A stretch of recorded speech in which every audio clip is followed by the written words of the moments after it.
Kashmir rescues India, Kabul cut out, and Operation Freedom paused.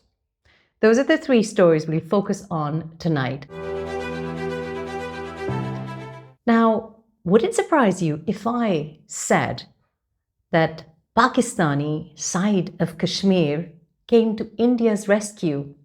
Don't forget where we are. In Pakistan, Mark-i-Haq, which is basically Operation Truth, is being celebrated across the capital city and port city of Karachi, as well as the capital of Punjab, Lahore. And Pakistanis are celebrating the victory last year during the mini war between India and Pakistan. And when Bunyan Marsus, the operation was launched in retaliation of the Pakistanis being attacked unprovoked by India. India, of course, attacked civilian infrastructure, mosques were attacked, and they went into the cities of Punjab overnight, unexpected, attacking, and then they got a very severe pounding by the Pakistani Air Force. And then, of course, we've mentioned a lot of times here on Checkmate also how Trump has been rubbing it in their face about how Pakistan downed their very, very expensive Rafale jets. But what happened beginning of this week was quite interesting. Not only did the Pakistanis come to the rescue of Iranian sailors and managed to convince the Americans to release those Iranian crew members on an Iranian vessel, the MV Tuska, and then repatriated them safely to Iran. But beginning of this week, there was another thing also which happened. And it's a very good, heartwarming, feel-good story, which I think is the way 2026 is being handled by Pakistan. And I, for one, am very happy, and I'm sure Indian audiences have appreciated this move also. So basically what happened was a distress signal was received by the Pakistani Navy, a vessel that was on its way from Oman to India, had a severe technical failure. It was left stranded in the middle of the Arabian Sea. And who came to the rescue? Kashmir. Yes, that's the vessel that was sent by the Pakistani Navy. The ship was called Kashmir. And of course, a helicopter was sent as well. And 6 crew members were rescued. And of course, I think one of them was from an Indonesian origin, but the rest were all Indians. And they were provided food, they were provided sort of emergency provisions and safely rescued. And I believe the technical failure was also attended to. Now, why this is interesting is because, of course, there has been a very difficult and tense time, and I suppose the tensions have been fairly frequently between India and Pakistan. But the mini war that happened last year was completely out of nowhere, and it wasn't something that Pakistan was mentally prepared for, but obviously on the ground and in the Air Force and the military were prepared for it. But it was not something that was necessary. It was completely unnecessary. But Pakistan, of course, delivered. The Pakistani military delivered. And in many ways, the Pakistani military got a huge vote of support from the Pakistani people because, of course, unwarranted, unprovoked attacks by India into civilian areas will be received with a lot of anger and resentment. But the Pakistani military and the Air Force were celebrated. In fact, the Pakistani Chief of Defense Forces was immediately given the rank of Field Marshal, the only second Army officer or Army general to receive that title, which gives a lot of perks. And this Field Marshal title is for life. But this is a good story that despite the fact that we are still celebrating or thinking about the mini war last year, but that didn't prevent Pakistan from coming to the rescue. And I hope that that is going to improve relationships, because what's happened is quite remarkable. a lot of people who are familiar with the region would understand how unusual and how remarkable this bridging the gap between Pakistan, India, and Pakistan, Iran, Pakistan, Saudi, and Iran is. This is something which people like us who watch political events and are students of history are completely amazed by. And I think that's a great beginning for 2026, not only for Pakistan, but for the region. And people like us who want a European Union model for the region are celebrating the fact that hopefully this means a new beginning between Pakistan and Iran. It's already happened. Between the Saudi and Iranians, we are expecting this to happen. But certainly this story of rescuing the vessel from India, the vessel was called Gotham. This rescue, Kashmir rescuing Gotham, I think is a really good start to 2026. So if you're an eternal optimist, you will enjoy this story. The second story is also about regional cooperation, but a little bit of sadness, I suppose, because while we in Pakistan are very happy about the fact that Pakistan and Iran trade corridors have opened up, there's been another regional, traditional, old friend, ally, partner that has been completely cut out of those plans. So, as I said, Kabul cut out. This is a big blow for Afghanistan.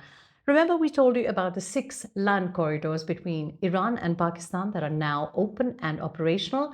And well, that's great news, but these 6 corridors are going to be a huge blow for Kabul and Kandahar because the 6 corridors are bypassing Afghanistan and going directly via Iran to Central Asia. And of course, a lot of people who follow me will know how I am completely obsessed with the idea of the old Silk Roads and how these routes have been here for centuries.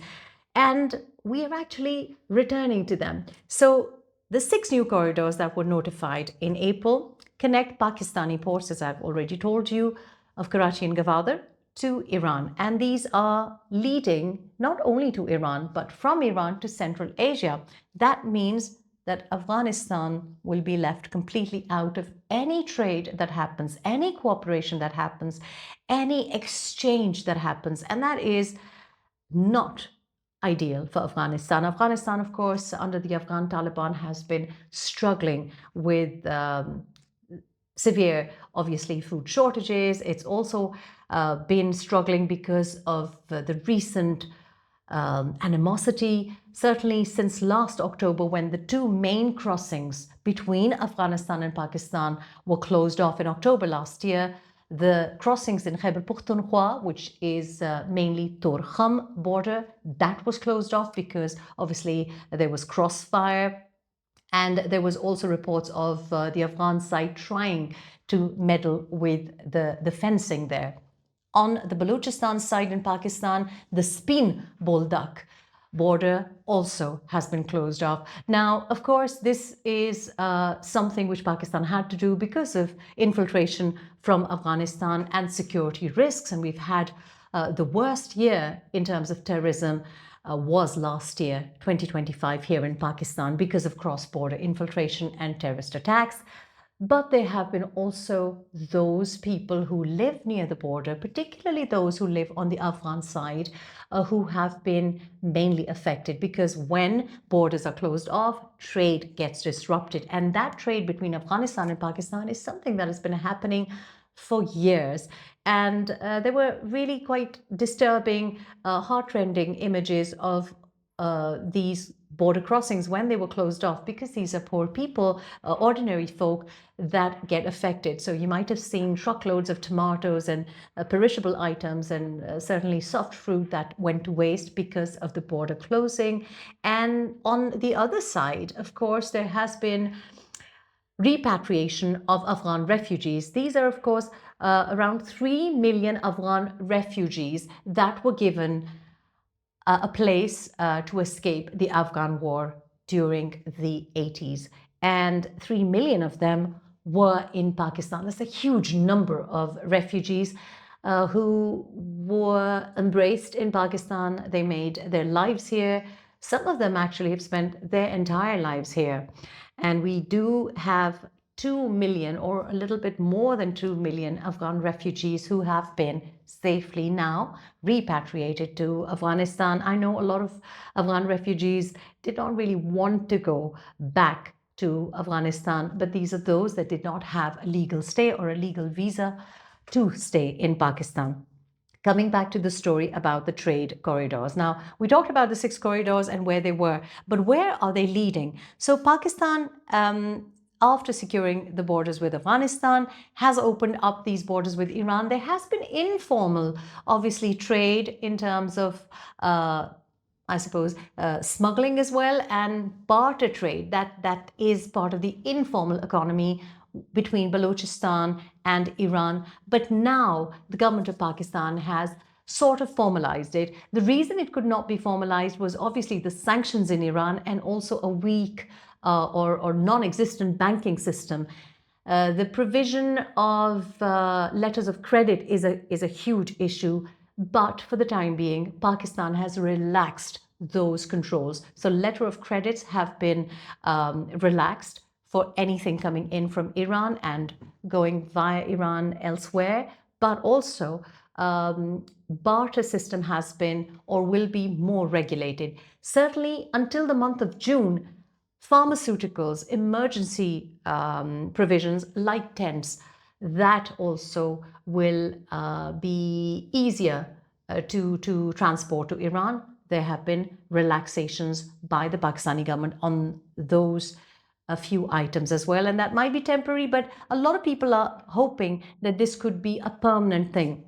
What's interesting about this is that now that the Pakistan government has relaxed financial controls and prioritized these trade flows, this also means that now the Central Asian market is open to Pakistan, and particularly targeting Uzbekistan, which is quite keen for Pakistani products, particularly meat. So I was very happy that the first shipment of meat has been delivered, particularly beef, I believe, to Uzbekistan. And this is a key market in Central Asia, and it's a growing market also. So the route via Iran will be hugely important for Pakistan and very beneficial if it happens to become a long-term policy. This is a strategic corridor, obviously, because what's happened with the Iran American war is that even for Iran, this is actually a lot easier because the sanctions will be relaxed, hopefully, with the peace deal, and we'll come to that story in just a bit. But this means that a gradual formalization will happen. This means that there will be regulation introduced, and a lot of people have wanted this for a very long time. For Iran, it's going to be helpful because the journey from Iran to Central Asia, if they open up the train trade, would only take about 15 days, and that's a huge saving on time if they are not using the shipping routes. And so it's a win-win situation for Pakistan, for Iran, and certainly from Central Asian countries who have constantly been complaining about how they would want to connect more with Pakistan, not only on products like beef, as I said, or meat, but also Pakistani rice, I know, is hugely in demand. And don't forget that there is, of course, oil in places like Kazakhstan. So we might go towards, and I know that the Pakistani government is trying to improve its capacity to improve and refine crude oil from Kazakhstan. So that is something which is going to not only improve trade, but improve employment. And like I said, it would be great if we had a European Union model. And I hope that Afghanistan comes to some sort of resolution of conflict between Pakistan and Afghanistan happens, and that has to be Afghan Taliban led. They have to crack down on those miscreants and infiltrators that are causing these problems on the borders. And if Afghanistan gets its act together, they could hopefully in due course become a part of this trade corridor, this new trade corridor, which is absolutely brilliant for Pakistan. But why not for all regional partners? That is something that Pakistan would welcome. But of course, Afghanistan will have to make some serious amends to their policy at the moment. And the final story, Project Freedom has been paused. That's not all. Trump says it's on the request of Pakistan. It's a very lengthy post, and I won't blame you for getting confused because, on the one hand, he says that the blockade will stay in full force and effect, but then also says that the Freedom Project will be paused. All you need to remember is that he confirms that a final agreement is close, so the peace deal is on.